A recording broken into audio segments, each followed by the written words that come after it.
اللي عنده مشاهدات، دكتور نزار أشرف عنده مشاهدات للدوري العراقي وهو يتابع نعم. ويعمل أيضا في الدوري العراقي. هل يكفي وجود نزار أشرف في الكادر التدريبي؟ لا، لأن نزار أشرف لعبنا سوا احنا المنتخب الأولمبي، منتخب بغداد يمكن.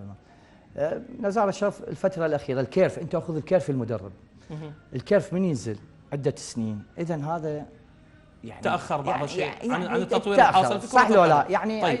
لا يزعلون زملائنا، أنا أريد واحد كيف صاعد. لذلك امتدحنا اراضي شنيشل أنا اللي يعمل على يعني من حسابه الخاص يذهب ليحضر دوري، مو قرايب يعني راضي يعمل معايشه مع انديه بالضبط. راضي شنيشل نقل الفريق بس خبرته الدوليه قليله، يعاب عليه وحده. جيستن ميرام ما استفاد من الاستفاده الامثل، لانه يونس لا ما يلعب شوطين. خليه يعذرني شو اسمه راضي. يونس انت دمرت لاعب هداف فريقه، هذا اللاعب ما يقعد، هذا اللاعب ولعب باسلوب مهاجم ويا كل الفرق، وهذا غلط. لازم الفريق الاقوى منك تلعب وياه باسلوب تعتمد على الدفاع والدفاع المرتد وعنصر المفاجاه، ما كان اكو عنصر المفاجاه يمكن يعني الحلول الفرديه ايضا كانت ضعيفه ولا زالت عند اغلب لاعبي منتخبنا الوطني العراقي. يعني كابتن انت من يعني عقدت مقارنه بين لاعبي هذا الجيل ولاعبي جيل الثمانينيات. جيل الثمانينيات كان هناك عبقريه في اللعب، كان هناك ابتكار. نعم. بعيدا عن موضوعة الواجبات. ليش يمكن لو ناخذ المرحوم الراحل عمو بابا لروحه الرحمه، يعني كان من يلعب ينزل تشكيله حقيقه، كان يعني انا سامعها من اغلب النجوم اللي كانوا في ذلك الوقت يقولون حتى في بعض الاحيان يكون عمو بابا الله يرحمه في حيره من يزج، لان البديل ولا اساسي بنفس المستوى. هاي الفرق الصارت 4 اي وبي وسي دي كنا احنا موجودين. يعني صور طلعوا 4 منتخبات ولعبنا بملعب الشعب، اختاروا منتخب.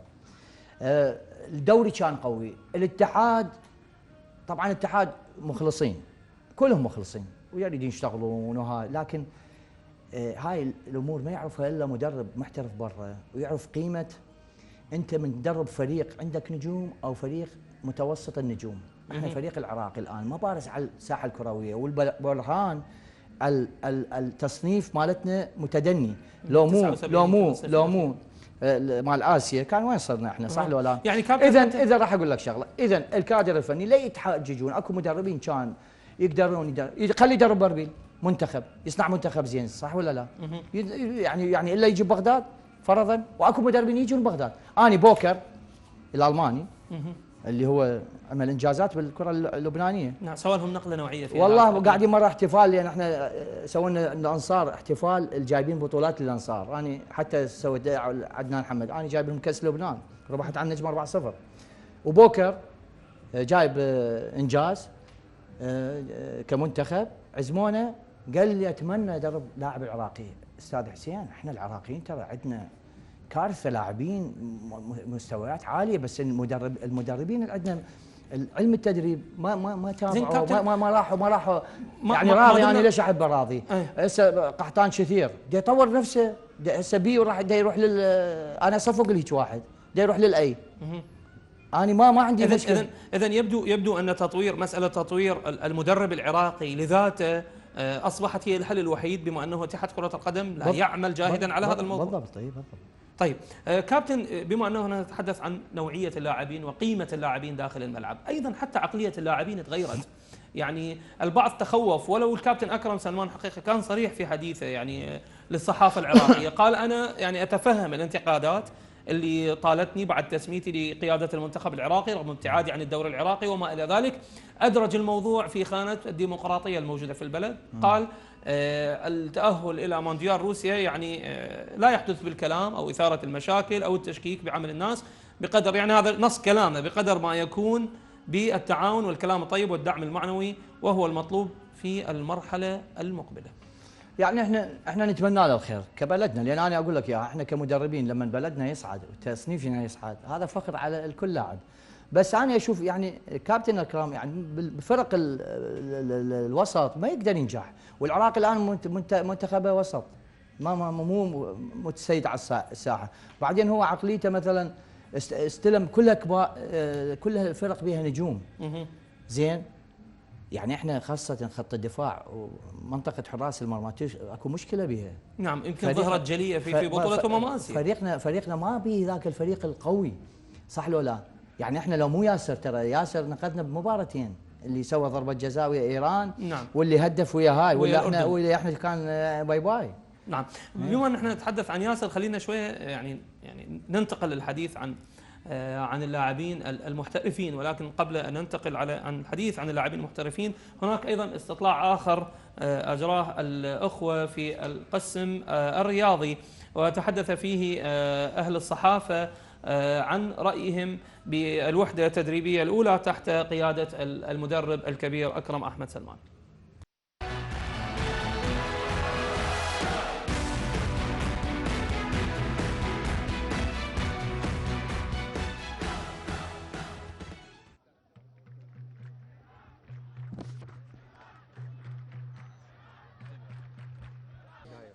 استاذ مؤيد، سبب حضورك لتدريبات المنتخب الوطني؟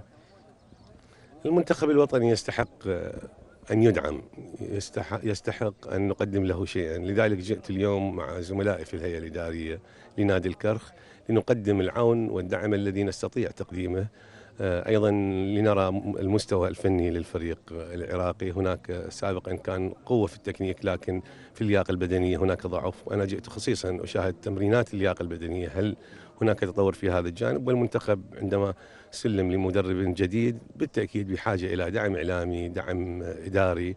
إن شاء الله فريق كرة القدم لمنتخبنا الوطني يحقق الغايات اللي تتمناها الناس واللي يرغب بها الجمهور العراقي، لأن تعرف حضرتك بأنه الكرة العراقية ورياضة كرة القدم هي من توحد كل العراقيين وقلوب العراقيين وتضعهم في ابتسامة دائمة إن فاز الفريق أو حقق شيئا إيجابيا، وإن شاء الله يحقق الإيجاب في الفترة المستقبلية.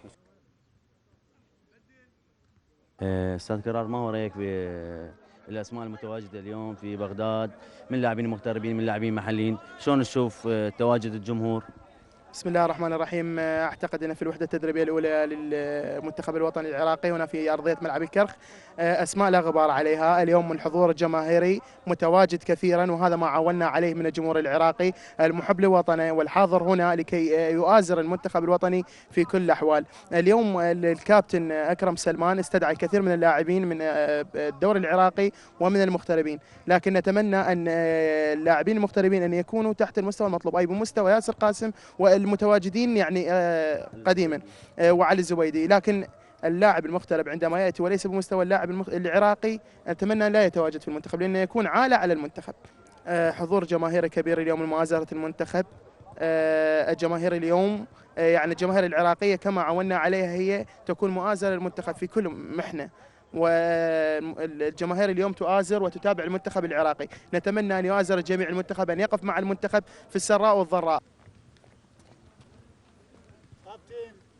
كابتن، ما هو انطباعك عن قائمة ال 32 لاعب؟ بسم الله الرحمن الرحيم. طبعا أنا أشاهد هؤلاء اللاعبين اللي استدعوهم، يعني هم خيرة اللاعبين الموجودين في الدوري، وإن شاء الله إذا أكو لاعبين يقدمون مستوى أنا أتوقع بعد المباريتين هم راح يكون قائمة أخرى للكابتن أكرم سلمان في هذه المسألة. وأنا أشوف ذول اللاعبين هم خيرة لاعبين اللي متواجدين حاليا في قائمة المنتخب. احنا سعداء بتواجد ياسر، هذا دليل على انه هذا اللاعب يعني خيروهم، قالوا له تريد تجي دبي او البغداد؟ قال لهم لا، اريد اجي البغداد لان انا اريد اتواجد، اريد اشوف الجمهور، اشوف الشعب العراقي، يعني فهذا شيء مفرح. بقيه اللاعبين المغتربين الموجودين نفس الحاله طبعا، اول مره يحضرون مثل علي الزبيدي واريان مصطفى وهوبير مصطفى، اول مره يحضرون، وكملنا جوازاتهم ومستمسكاتهم. بصراحة ياسر سبق وان حضر إلى بغداد عندما أكملت جواز سفره في الفترة السابقة مع الكابتن راضي شنيشل، وحاليا هو جدا سعيد يعني، وخاصة بالدولمة دائما يذكر الدولمة. البارحة هو أكل دولمة، البارحة هو أكل دولمة، البارحة هو أكل دولمة.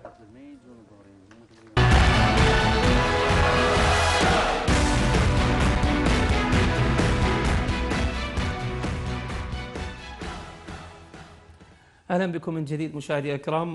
كابتن اموري، يعني نبدا من الحديث اللي تحدث به في مؤتمر الصحفي مره اخرى، يعني نعيد كلام. عندنا بعض النقاط المهمه اللي تحدث بها الكابتن اكرم سلمان. قال اذا حققنا 50% من النجاح مع العراق في ظل الظرف الحالي فان ذلك يعد انتصارا كبيرا لي وللكره العراقيه. يعني ما مدى صحة هذا الكلام؟ يعني يقصد 50 شنو يعني؟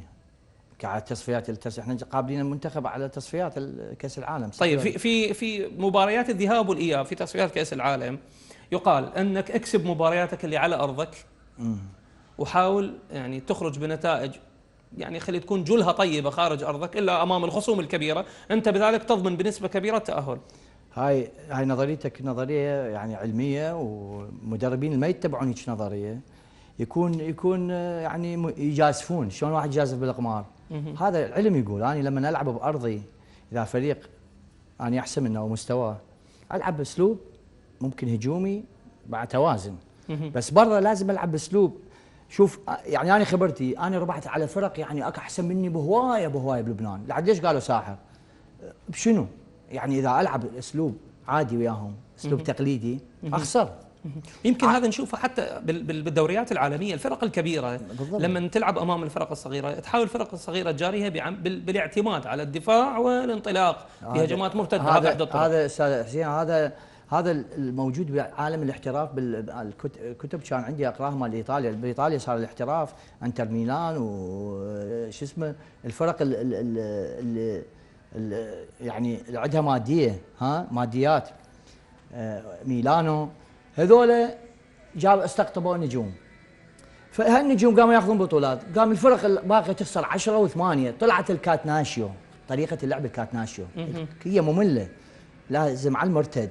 قاموا يشوفون هاي بعض الاحيان شو تصيب، ممكن تغلب او تتعادل او تخسر بخساره مو قاسيه واحد، وبالاياب ممكن تربح. وهاي طبقت هاي الطريقه بالعراق اللي ربحت على الطلبه وعلى الشرطه على النجف وعلى تعادلت ويا الكرخ ذهاب واياب. هاي يعني راح نرجع على اكرم ومثلا الفرق اللي يدربون نجوم. هاي هاي ما عندهم بالاستراتيجيه مالتهم هاي. ليش؟ لان هم عندهم نجوم دائما يلعبون كره مفتوحه والكره القدم هي دفاع وهجوم، وهاي موجوده بالدوره التدريبيه الاي. يعني المدرب حتى المحاضر لما قلت لاني حتى التشكيل انا غيره، لان التشكيل يدخل بالاطار الفراغ، والفراغ يعني شنو؟ تكتيك يعني فراغ. هي كره القدم فراغ بالهجوم وفراغ بالدفاع. ف يعني ايدني بهالنظره. طيب يعني كابتن اموري هنا مستمرين مع الكابتن اكرم سلمان اللي قال وقت تجربه اللاعبين الجدد لا يخدم الكره العراقيه حاليا. نعم. عطفا على ما قلناه بالبدايه انه هو مبدئيا لا يريد ان يغير الثيمه العامه، يقول يجب ان نعتمد على اللاعبين المتعودين على المباريات الكبيره اصحاب الخبرات، ومن هذا الباب اكد بقاء يونس لأنه يتمتع بالخبرة والتجربة والصفات القيادية داخل الملعب. طبعا أكرم سلمان عنده خبرة، يعني هو حتى بالبرامج وهاي عنده برامج يقدر يسوي برامج وهاي، ونظرته هاي صحيحة أنا وياه.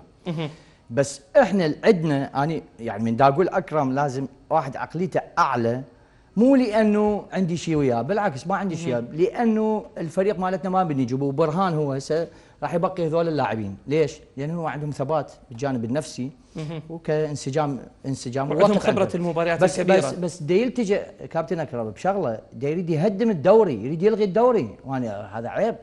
بلبنان ولا يوم نلغى الدوري، بسلطنة عمان ولا يوم. طيب زين هذا الدوري يخلق لاعبين، يعني بدال ما احنا ما عندنا منتخب قوي يعني كابتن يعني للطرفه، بما انه احنا نتحدث عن الدوري، عندما كان الكابتن اكرم سلمان مدربا لفريق دهوك طالب بتاجيل المباريات واشتكى من عدم التاجيل عندما كانت عنده مباراه في كاس الاتحاد الاسيوي امام فريق الوحدات، واذا به يخسر بنتيجه ثقيله قوامها يمكن 7 أو 8 اهداف على ما اتذكر. بالامس عندما كان مدربا في الدوري العراقي هو من يطالب بالتاجيل، الان ويريد ان يلغي الدوري العراقي لاجل استحقاق المنتخب الوطني العراقي. هذا الموضوع هو منوط باتحاد كرة القدم.